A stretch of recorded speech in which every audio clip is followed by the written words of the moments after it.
So now we're going to go into the second half of the poem. Remember that in your typecast tool that there at certain point in the poem will be a shift, and this shift is being shown by that dip and that indent of the paragraph.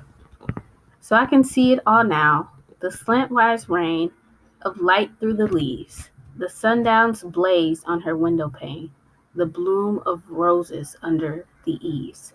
Just the same as the month before, the house and the trees, the barn's brown gable, the vine by the door.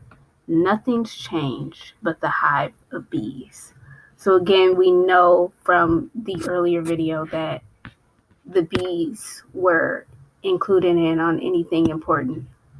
So if nothing is changed but the actual hives of the bees, what do you think is changed? What, celebration or what mourning are they going to be participating in?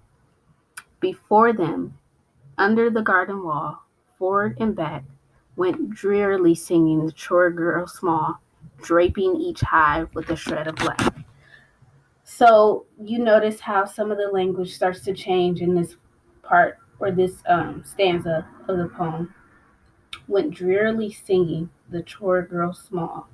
So that word drearily, we know what that means. Drear, kind of sad, melancholy, not a happy emotion, not a happy word to describe the situation.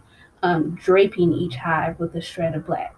So again, from the reference earlier in the video, when someone died, they would put black fabric, over the hives to let the bees mourn with them.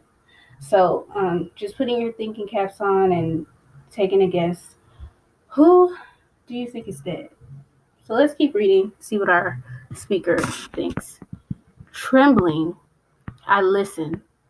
The summer rain had the chill of snow. The summer sun had the chill of snow, for I knew she was telling the bees of one, gone on the journey we all must go. So up until this point, he talked about how the sun was shining, the flowers were blowing in the wind, and all of a sudden the summer sun has the chill of snow. So again, just pay attention to that when you're reading through the poem. Then I said to myself, my Mary weeps for the dead today. Haply her blind old grandsire sleeps, the fret and the pain of his age away.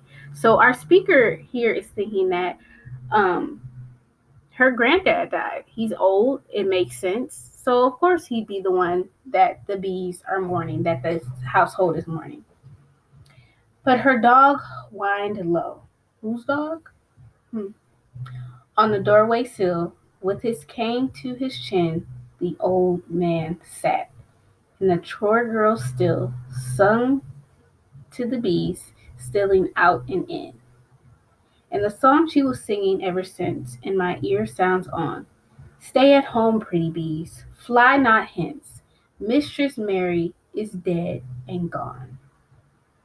So we find out who the bees are mourning, who this household is mourning. And it's a really sad way to end the poem, but that is poetry for you.